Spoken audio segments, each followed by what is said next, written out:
आज तक हमें कोई ये क्लियर करने वाला नहीं था, स्पष्ट नहीं कर पाया कि परमात्मा कौन है, कैसा है, कहाँ रहता है, उसके पाने की विधि क्या है, वो कैसे मिलता है, और जो विधि बताई जा रही है उसका प्रमाण कहाँ है कि उस साधना और विधि से किसी को वो स्थान प्राप्त हुआ हो जिसकी हमें आवश्यकता है। तो ये अभी तक बहुत बड़ी पहेली बनी हुई थी, तो अब परमात्मा ने स्वयं आकर ये सुलझाई है। वैसे तो परमात्मा परमेश्वर कबीर जी चारों युगों में आते हैं। सतयुग में सत सुकृत कह टेरा, त्रेता नाम मुनींद्र मेरा, द्वापर में करुणा में कहाया, कलयुग नाम कबीर दराया। चारों युग में संत पुकारे, और कूक कहा हम हेल रे, हीरे माणक मोती बरसे, ये जग चुगता ढेल रे। परमेश्वर कबीर जी बता रहे हैं कि मैं चारों युगों में आया हूं। सतयुग के अंदर मेरा सत्सुकृत नाम प्रसिद्ध रहा। त्रेता में मुनिंद्र ऋषि के नाम से परमात्मा कबीर जी प्रसिद्ध रहे पूरे युग में। द्वापर में उनका करुणा में नाम रहा,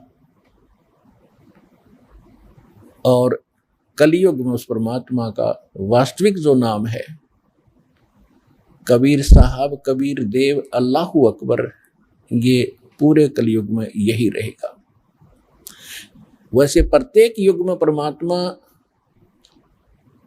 अन्य रूपांतर करके भी आते रहते हैं, साधु संत का रूप बनाकर कहीं भी प्रकट हो जाते हैं। कुछ समय वहां रहकर अपनी प्यारी आत्माओं को सच्चा ज्ञान भक्ति दृढ़ करके वो फिर वहां से अदृश्य हो जाते हैं। फिर वो भक्त, वो संत जिनको भगवान मिलते हैं सीधे वो अपने से परिचित कराकर वापस छोड़ते हैं।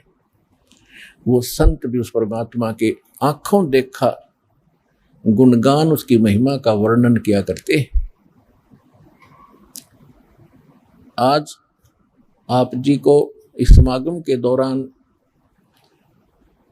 अधिकतर परमेश्वर कबीर जी की जानकारी दी जाएगी। वो परमात्मा कौन है, कैसा है, कहाँ रहता है, किसने देखा है। और एक आम कहावत है अपने हिंदुस्तान के अंदर, कोई व्यक्ति कुछ बात कह रहा होता है तो उसको कहते हैं आप कौन से भगवान से मिलकर आए हो जो ऐसी बड़ी बड़ी बातें कर रहे हो। आप जी को उन महापुरुषों के प्रमाण दिए जाएंगे जो भगवान से मिलकर आए हैं। इसको हम मानते हैं कि जो भगवान से मिलकर आया है वो सच्ची कहता है। तो जो परमात्मा से मिलकर आए हैं उन महापुरुषों के भी साथ में एविडेंस, उनकी विटनेस आपके सामने दी जाएगी कि इन इन महापुरुषों ने परमात्मा को देखा और वो भगवान से मिलकर आए, और परमात्मा ने जो उनको मोक्ष मार्ग बताया उन्होंने कौन सी साधना की जिससे उनका मोक्ष हुआ। तो उसी साधना से, उसी भक्ति से आप और हम सभी का मोक्ष संभव है, इति सिद्धम। तो इस सत्संग के दौरान आप जी को ये सभी प्रमाण प्रस्तुत किए जाएंगे। सौभाग्य आपका, आप जी को ये सत्यनारायण कथा सुनने को सुलभ हुई। आज तक हमने ये पता नहीं था सत्यनारायण है कौन। सत्यनारायण, सत्य माने जिसका नाश कभी ना हो, अविनाशी। नारायण मीन जो जल के ऊपर, नार माने जल, आयन माने आने वाला, यानी जो जल पर आकर विराजमान होने वाला। वो कौन? वो परमात्मा है। इसलिए नारायण, नारायण यानी परमात्मा। परमात्मा की एक महिमा है कि वो सतलोक से चलकर आता है और जल के ऊपर कमल के फूल पर आकर वो निवास करता है, जिस कारण से उसको नारायण कहते हैं। और हमने इस नारायण की उपमा लगा रखी थी सतगुण विष्णु जी के ऊपर।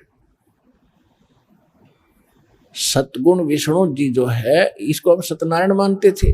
ये हमारे नकली गुरु अज्ञानी हमें मिसगाइड किए हुए थे। एक पीतल को हमें सोना बता रहे थे। कितना दुर्भाग्य रहा हमारा, और हमारे पूर्वजों ने कितना विश्वास किया इन मूर्खों पे, जिन्हें कह का पता नहीं दातम मार्ग। तो हमें अब सत्यनारायण का पता चला है कि कौन है वो सत्यनारायण, वो अविनाशी परमात्मा कौन है, तो उसकी जानकारी आपको बताई जाएगी। परमात्मा चारों युगों में आते हैं। सतयुग में सत्सुकृत नाम से परमेश्वर आए थे और एक सरोवर के अंदर कमल के फूल के ऊपर आकर शिशु रूप धारण करके उन्होंने निवास किया था। वहां से एक विद्याधर नाम के ब्राह्मण और उनकी पत्नी दीपिका, वो उस रास्ते से आ रहे थे जिस सरोवर में परमात्मा विराजमान थे। दोनों निसंतान थे। आयु लगभग 60-65 साल की हो चुकी थी, क्योंकि सतयुग में आयु लाखों वर्ष की होती थी। तो तब तक उनको कोई संतान प्राप्ति नहीं थी। वो सरोवर के शुद्ध जल को पीने के लिए उसके अंदर निकट पहुंचे तो बच्चे को पाया, घर ले आए। उन्होंने उसको पाला पोसा और 5 वर्ष के आयु से ही परमात्मा अपने जिस उद्देश्य को लेकर आते हैं उस ज्ञान का प्रचार प्रारंभ कर देते हैं। सतयुग में परमेश्वर ने 5 वर्ष की आयु में एक मनु नाम के एक ऋषि थे, मनु, स्वयंभू मनु बोलते हैं उनको, और उनके विषय में कहा जाता था कि बड़े विद्वान पुरुष थे, वेदों के बड़े ज्ञाता थे। परमात्मा की उनके साथ चर्चा हुई तो परमेश्वर ने कहा क्या कि मनु जी, परमात्मा कौन है, कैसा है। उनकी तो यही कहते हैं आगे पाछे नीम तले, इनकी वही बुद्धि सेट होती थी कि श्री विष्णु जी जो हैं ये सुप्रीम पावर हैं और यही परमात्मा है, अजरो अमर हैं, यही 3 रूप धारण करके ब्रह्मा रूप बनाकर सृष्टि उत्पत्ति करते हैं, विष्णु रूप बना करके ये सतिथि बनाते हैं, पालन पोषण करते हैं, शिव रूप धारण करके सबका विनाश करते हैं। और ये भी कहा करते थे कि अविनाशी हैं, अजरो अमर हैं। फिर उनसे पूछा जाता था कि परमात्मा मूलभूत रूप में कैसे हैं, तो कहा करते वो तो निराकार हैं, वो दिखाई थोड़ी देते हैं। समाधि लगाते हैं तो केवल परमात्मा का प्रकाश दिखाई देता है। और समाधि दशा में हमने देखा है श्री विष्णु जी ही हमें दर्शन देते हैं। ये काल कैसे छल करता है कि जैसे श्री ब्रह्मा जी, श्री विष्णु जी, श्री शिव जी ये तो सगुण देवता हैं, इनके सामने रहते हैं, ऋषियों के सामने खूब प्रकट होते हैं, इनको सब मालूम है क्योंकि इनकी दिव्य दृष्टि काम करती होती थी। सतयुग त्रेता कुछ द्वापर तक भी दिव्य दृष्टि ऐसा होता जैसे हम अपने घर बैठे चैनल में टीवी के अंदर, और यदि कहीं पर भी कोई कार्यक्रम हो रहा हो, किसी जैसे पार्लियामेंट के अंदर कोई सेशन चलता है तो मीडिया वाले डायरेक्ट दिखा देते हैं, तो हम घर बैठे देख लेते। ऐसे उनकी दिव्य दृष्टि होती थी, उन भगवानों को वहां बैठा भी देख लेते थे, कहाँ क्या कार्य कर रहे हैं, कैसे रह रहे। वो सामने भी होते थे। जब समाधि ये लगाने की चेष्टा करते थे तो ये काल क्या करता है, किसी को तो विष्णु के रूप में दर्शन दे देता है तो विष्णु का पुजारी हो जाता है, गुण गाता फिरता है कि हमने जान दिया, देख लिया, ये अपने आप को छुपाए हुए हैं श्री विष्णु जी जो सगुण देवता है, 3 देवताओं में से ये सर्वशक्तिमान है, सर्वेश्वर है। हमने समाधि दशा में इसके दर्शन हुए। किसी को ब्रह्मा जी के रूप में दर्शन दे देता है, वो ब्रह्मा के गुण गाता है, ब्रह्मा सर्वशक्तिमान है, ये सब के मालिक है, सतिथि उत्पत्ति संहार यही करते हैं। किसी को शंकर के रूप में दर्शन दे देता जब ये समाधि के डलेड होते। इस प्रकार इनको भ्रमित ज्ञान प्राप्त रहा है। तो परमात्मा कहा करते थे क्या आप वेदों को मानते हैं? अरे वाह, वेदों को कौन नहीं मानेगा, मनु जी का उत्तर होता था। तो परमात्मा को कहा करते थे कि ऋग्वेद मंडल नंबर 9 और सूक्त 86 मंत्र 26-27 में देखिएगा, वो परमात्मा सतलोक में रहता है, वहां से सह शरीर आता, चल कर आता, अच्छी आत्माओं को मिलता है।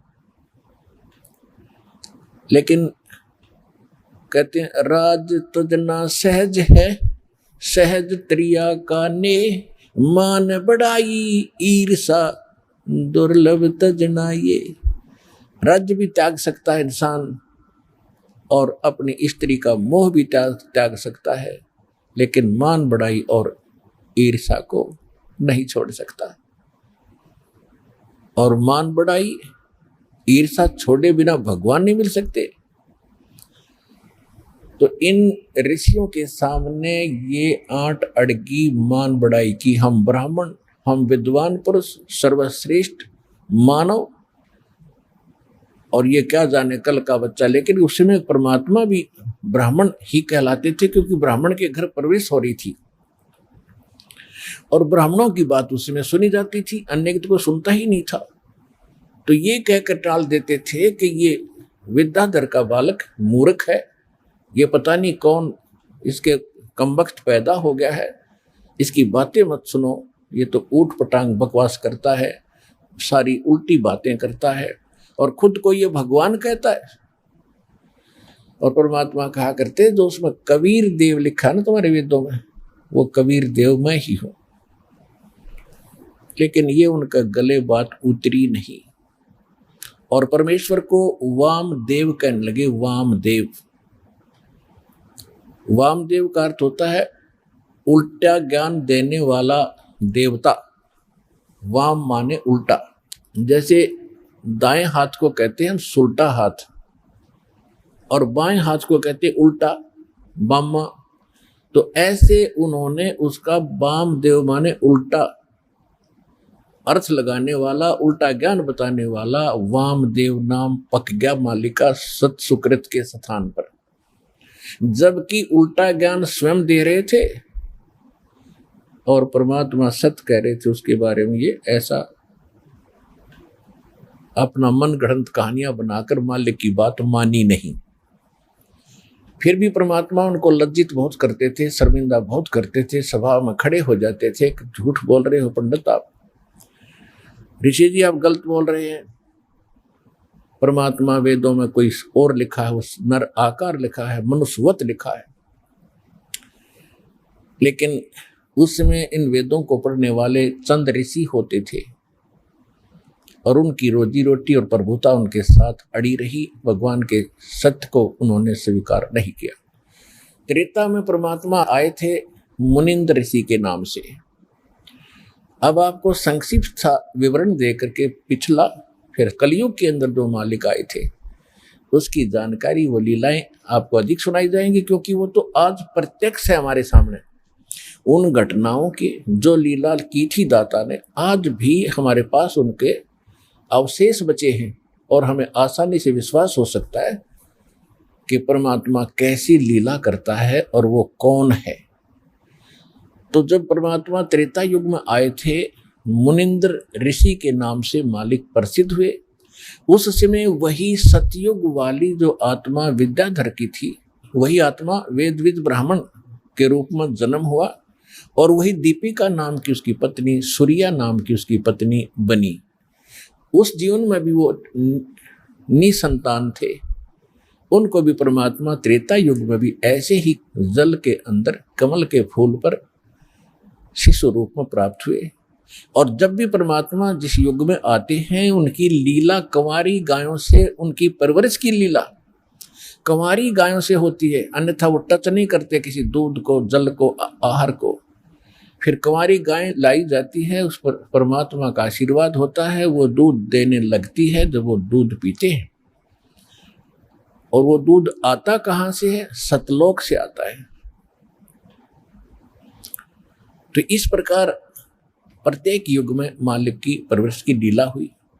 जब परमेश्वर मुनिंद्र नाम से आए हुए थे, धीरे धीरे बड़े हुए। 5 वर्ष की आयु से ही उन्होंने सब विद्वानों के छक्के छुड़ाने शुरू कर दिए। लेकिन इन ऋषियों और ब्राह्मणों का एक स्वभाव बना रहा कि हमसे उत्तम कोई नहीं, जबकि परमात्मा भी ब्राह्मण कुल में ही थे, त्रेता में भी। लेकिन उन्होंने उसको बालक बताया और बालकपन से ही मालिक ने उनके छक्के छुड़ा दिए, सच्चा ज्ञान कहा। तो सभी को ये कहने लगे ये बालक तो मूर्ख है, इसको पता ही नहीं, अभी कोई इसने शिक्षा प्राप्त की नहीं है, ये अभी ऐसे उठपटांग बकवास कर रहा है, जिस कारण से अन्य ब्राह्मणों ने भी उसको अनदेखा कर दिया। फिर भी परमात्मा की लीला अलग रही है, अपनी प्यारी आत्माओं को किसी ना किसी तरीके से उनको भक्ति युक्त करते रहे हैं, और जिस कारण से हम आज तक परमात्मा की चाह और तड़प में भटकते रहे।